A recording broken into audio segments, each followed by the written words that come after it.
Hello and welcome back to the Common Colt Podcast. The Colts Podcast is real takes and no clickbait. I'm Josh Hudgens, and with me is Dan Hertzler. What's up, Dan? Not too much, man. I feel like we're dumb and dumber here with our pets' heads are falling off with the Colts. It's like bad news after bad news after bad news. Got the report. Stewart, man, 6 game suspension. Josh, what's our reaction to this? Yeah, we give one word reactions, and uh, I just feel like it won't stop. I don't know, that's two words, but it just the Richardson thing, the performance against Jacksonville, and now Grover Stewart. The report is that he has a 6 game suspension due to a PED abuse against the league's PED policy, and then he owns it on Instagram. He comes out and he issues an apology. Um, Kind of acted surprised, said he's surprised that he violated the policy and that he would never put anything in his body that would go against league rules.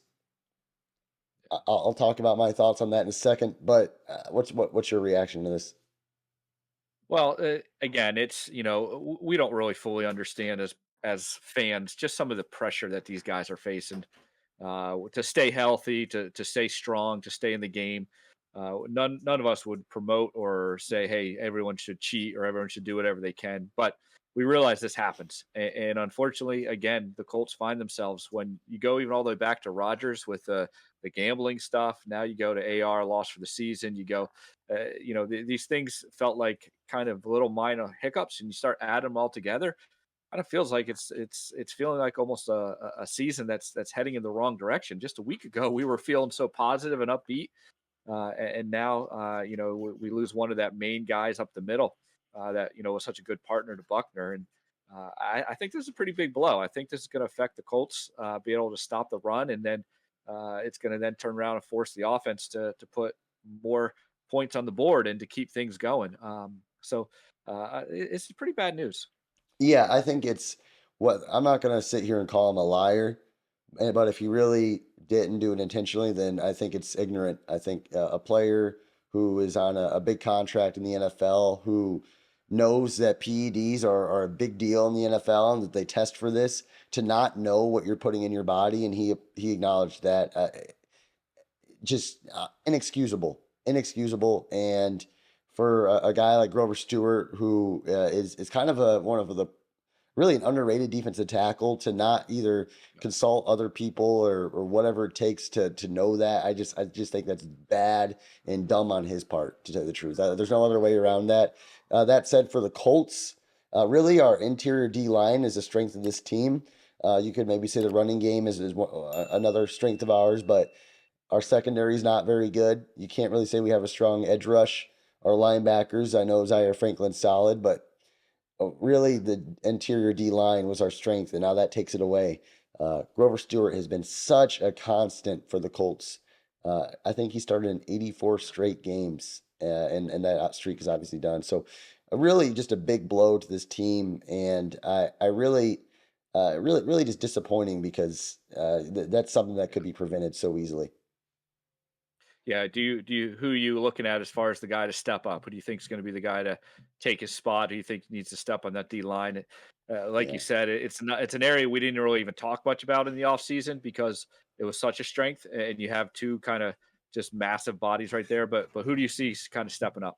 Yeah, I know there's Eric Johnson, there's Tavon Bryant, and then there's a guy whose name I struggle with pronouncing, Atamawa Abdare or whatever the heck. He was a rookie that they Listen, drafted. if you can't pronounce it, there's no way I'm Yeah, gonna yeah. pronounce it. I would like to see, at this point, play the rookie more, see what he Yeah, can do. I mean, this season is trending in the wrong direction, and I think it's a season where you let the young guys get as many reps as possible, and I think yeah. you got to roll with it. Yeah, are you ready to wave the white flag here? I mean that's kind of 3 consecutive days of just Yeah. bad news. Are we feeling like let's just kind of call this a season and look to next year already, or is it just too early to do that? Too early, but I know there's some fans who are already trying to pre-order their Marvin Harrison Jr. jerseys, and maybe they're salivating at this. But the truth be told, there's still a lot of veterans on this roster. DeForest Buckner, I know, obviously Jonathan Taylor is going to start playing more reps. Gardner Minshew, hopefully, will not play as bad. So, look, the Colts schedule at the end of the day, it's still a pretty light schedule. and we could still win some games. Even this Cleveland game, I know Cleveland had a big win over San Francisco, but I'm not convinced that the Colts will lose to Cleveland this week. So still a lot to be determined on the season, but man, as a Colts fan, sometimes you feel like you're cursed. Like the Andrew Luck, Yeah.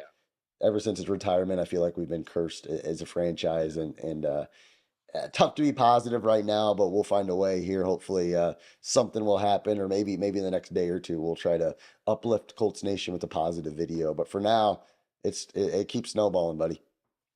Yeah, and this team needs to win. It needs a winning culture. The coaches to the young guys, like you mentioned, I still think this might be, if it's not the youngest roster, it's one of the youngest rosters in the Yeah, NFL. At one, maybe one guy over 30. So they just need to develop a winning culture. So I think wins are important here. And in the end of the day, like we saw last year, we didn't get 1-1, and we still got a quarterback we liked. Obviously, he's injured right now, but we like him.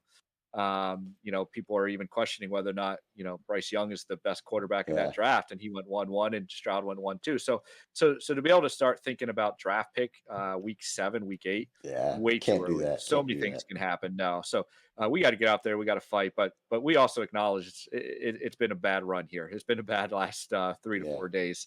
And I understand if Colts fans are down a little bit. yeah. The stock is trending down, guys, but we're going to be all over it. We're going to be talking this team win, lose, or tie. So make sure to subscribe to our channel. Comment below your thoughts. We're pushing 2K. If you want to join us for that ride, subscribe. Thanks again for watching, guys, and have a great day.